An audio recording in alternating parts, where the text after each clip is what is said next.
and now Guyer fans to give us some insight on the Arlington Colts. None other than head coach Scott Peach. Welcome to the show, Coach. Yeah, hey, Coach, first of all, nice to meet you. We are familiar foes, I guess, as we met last year. I think maybe it was third round. Yes, sir, third round. Yeah, so I'd like to just start with just a generic question to let you maybe elaborate on your team a little bit. First of all, I thought it was, an excellent foe for us last year. It was a powerhouse team we had, and you gave us a really good football game, and you had a lot of good players on that team.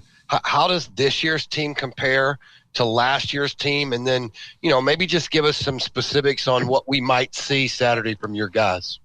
Well, the first thing that was disappointing last year is on a draw play down to about the 10-yard line in our first drive of the game against Guyer, the quarterback's shoulder went into the ground. And he tried to come back the next couple of series, but he just couldn't throw the ball and play. And so we were disappointed that our starting quarterback didn't get to compete in that ball game the way we expected. Obviously, we were pretty fortunate to have our defensive back, Guyer Rogers, that had played quarterback the year before. But it just wasn't the same because we were chasing our tail on defense, trying to replace Guyer. We were struggling on offense in the first half to know what Guyer could or couldn't do. And we felt like that we played hard, but as far as trying to settle into the ball game, that really didn't happen in the second half. And, the shame of it is that Denton Guyer dealt with the same thing in the state championship game to where, they had probably an opportunity to win a state championship and probably was a better football team than Westlake. And then, when Sowers goes out early in the ball game, taking nothing away from your freshman quarterback that year, but it changes things. And so the exciting thing for us going into this year is that we had the same quarterback back in Chris Sims. We just hope that he stays healthy and can compete at a high level in this game. But we have a lot of pieces back. Our senior class is a really special group. We have a lot of talented young men in this group. We have a big class, probably the biggest class that we've had in several years as far as having 42 seniors in this group. And so we're excited. I think that defensively, we have grown into our own. Early in the year, we were missing a lot of pieces up front, especially in our defensive line. But we've had some kids really step up for us that way this year and just improve. Our linebacking core is pretty much all back from last year. Our safeties are back from last year. And so that's kind of the strength of our defense. Offensively, our quarterback and tailback are both back. Several of our offensive linemen played in last year's game. Our receiving core, for the most part, is pretty new. We have two kids that played last year for us in that ball game. But the strength of our offense this year has been our O-line play with the quarterback and running back just because of their experience. Yeah, it always helps to have, that solid senior class back, especially when you have a big group like that. It's not always about talent. I mean, certainly I'm sure you got some really good players in that group, but a lot of times it's about leadership. This whole COVID stuff has been crazy. We've talked to Coach Webb each week, and I know it's been difficult on Guyer. I'm sure it's been difficult on your ball club as well. Tell us a little bit about what your protocols have been like each week. And we hear about how difficult it is, for some of these colleges and pro teams to deal with it. I can only imagine what it must be like for a high school. So how about elaborating on that for us a little bit, Coach? Arlington ISD has done a fantastic job. We started back in June, and our administration just made the decision that we were going to push forward. And they felt like it was the right thing for kids and for our coaches. And so starting with strength and conditioning, where a lot of people lost out on their strength and conditioning in the summertime, we were able to hold true. And it didn't come with a lot of it didn't go without adversity. We had a lot of adversity, a lot of setbacks from COVID cases, but we were able to make it through the summer. And then after that, when football season started, we just kind of made the same attitude that we were able to make it through this summer, and we should be able to do the same thing during football season. And that's been the approach of Eric White, our AD, Dr. Cavazos, our superintendent, of my principal, Dr. Dalla. And it's not that it's not safety first, because we believe in safety first. It's just the fact of we can play within the CDC guidelines. We can understand the policies in place that we have to play by, but then we play by those rules and we push forward. And, the problem for us has been, as everybody, ours has all come on Fridays. And so, the first one hit right before the Sam Houston game, where I'm on a JV game field at 8:30 at night coaching our JV, and all those kids have already started playing football, and we find out that we've got a number of kids that have tested positive on our varsity football team. So we dealt with that for 24 hours leading into the Friday night game against Sam Houston. And then, the Bowie deal was crazy because we're ready to play football. We're playing a 3:15 game at Globe Life Park, and I get the call at 12 o'clock that Bowie's not able to play. And then we had a recent one, a few weeks ago where we're getting ready to play football, and I get a call at 4 o'clock in the afternoon for a 7 o'clock ball game that the families tested positive with COVID. And so, the hardest piece for us has been, if you get that call on the weekend, you've got all week to prepare. It's no different than an injury. But when that injury or that sickness happens the day of, boy, you're scrambling. But I'm really proud of our program because we haven't knee-jerk reacted. We've had a plan all the way through, just knowing that things like that can come up. And when they do, you've got to be able to adjust. And we attribute to a Friday night football game. You have a plan going in. That plan can change in a hurry based on what your opponent does, and the good teams can adjust quickly. And we felt like we've done that with the COVID piece. Well, Coach, sounds like you got a lot of good things happening, man. One thing I've made a note of, 42 seniors. Is that the most you've ever had in a class? I would say yes. We normally are around between 35 and 40. And, when you've been at a place 18 years like I have, and the coaching staff has been very stable, the community kind of rallies around you, and they do that because they entrust the program that you built, and the kids in our community grow up wanting to be Arlington Colts. And so, from that standpoint, I think there's just a piece with our family, with the families in our community of wanting to come here and be a part of this. And so, but yeah, 42 is a lot. In fact, we started before the COVID piece hit, we had 55. And then obviously with kids having to opt out because their families didn't feel comfortable coming with COVID and things like that, it trickled down some. But yeah, it's a really good group. Well, Coach, one of the storylines is you're playing in your backyard there at Arlington Globe Life Park. I think that's the park. The field's the new baseball stadium, correct?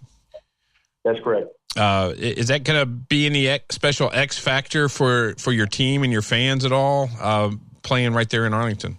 I don't think so. I think, you're just, at this point, you're looking for a good site to play football in. And so, yes, we're fortunate to have played there before a couple of times this year. But I think for Coach Webb and myself, at this point, you want the best venue, number one, for your players, but number two, for the fan base, to where, they will have a great experience. And Globe Life Park allows that to happen. AT&T is not available this weekend. Globe Life Field is not going to be ready for football until 2021. The Star in Frisco is an option, but to be able to play with decent weather outdoors in a 40,000-seat stadium that's built for football now with really good locker rooms, that's the biggest piece. And so we're not making a big deal out of home field advantage. It's more about just the great experience for all of our kids. Yeah, I'm not positive on this, but I'm sort of speculating. Is it natural grass turf? No, sir, it's turf field. Oh, okay. Because I was curious because I know Guyer has played on grass, I think, only 2 or 3 times in the last probably dozen years.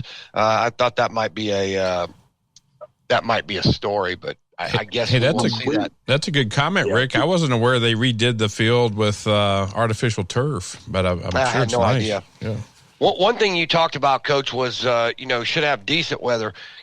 it can get crazy around here from day to day, but I was looking on the forecast, and it's mid-50s with a 40% chance of rain. So,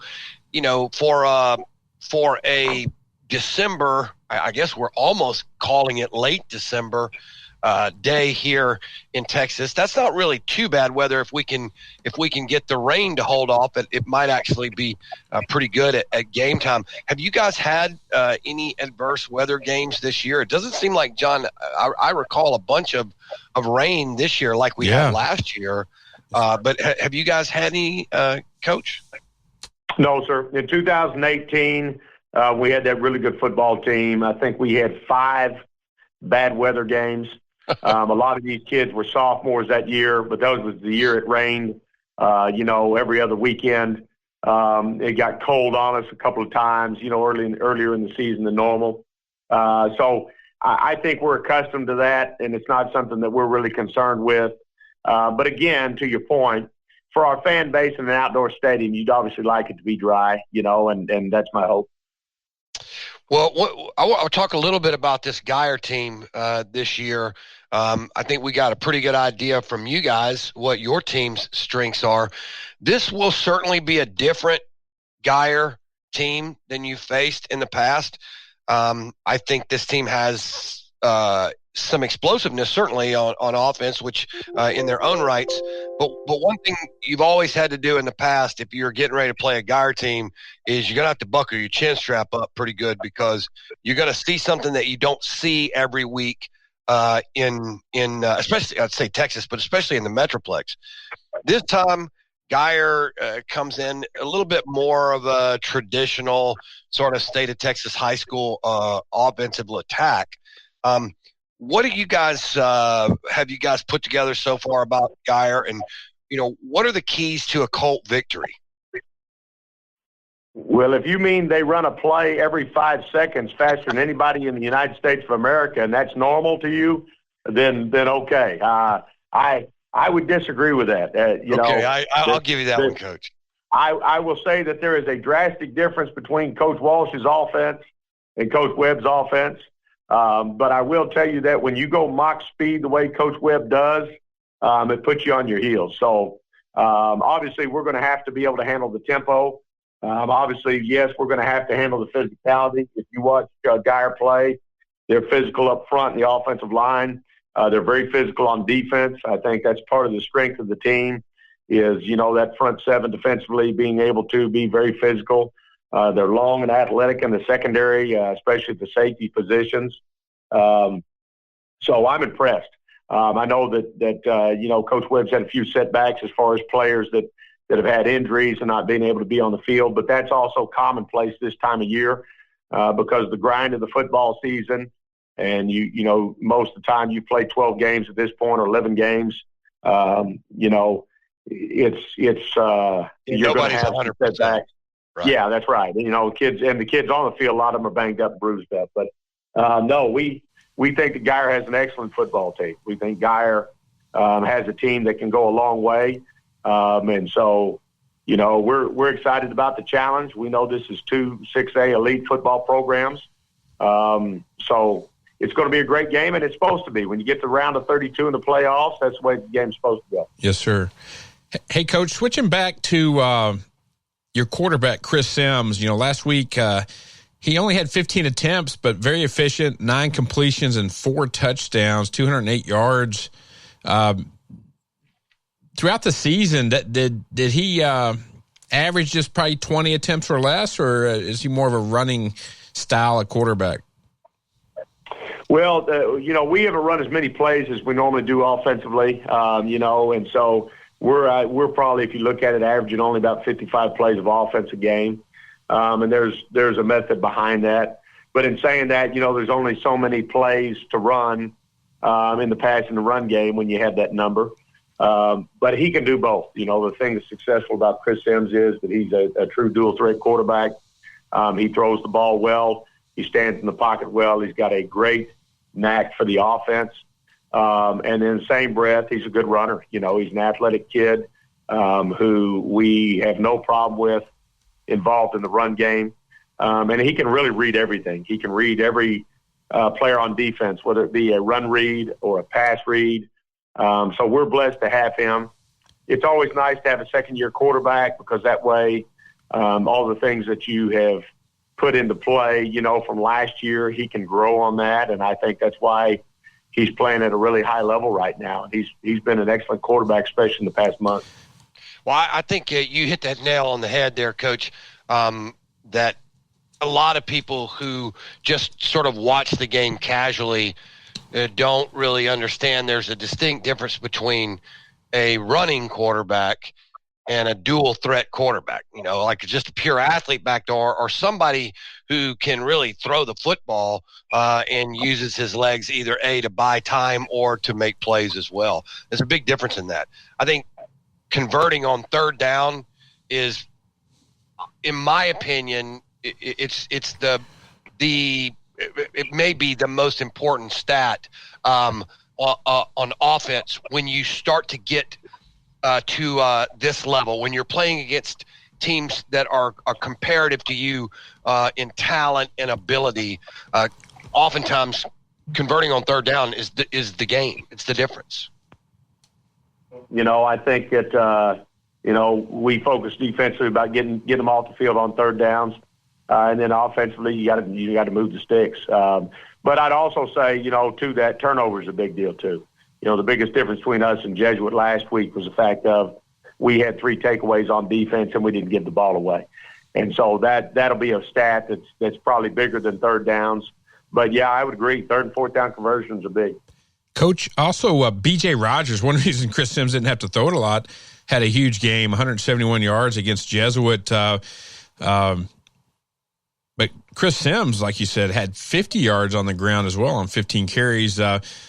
B.J. Rogers, obviously, is your feature back. Do you have any other running backs that we should kind of be on the lookout for Saturday?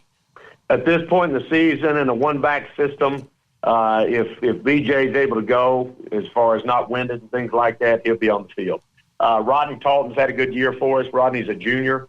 But, Rodney played quite a bit early because B.J. wasn't healthy quite a bit early in the season.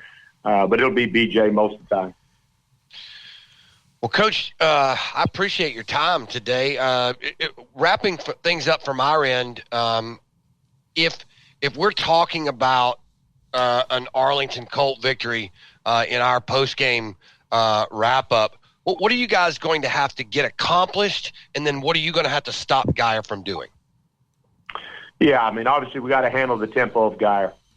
We have got to stop the explosive plays. One thing we didn't do well last week was give up a lot of explosive plays against Jesuit. Granted, Jesuit had an outstanding offense, but that'll be the key. And then, takeaways. I think that if we can get takeaways and get a couple of big, to your point, third and fourth down stops, that'll be key for us defensively. Offensively, at this stage, you got to take care of the ball and you got to score when you get opportunities.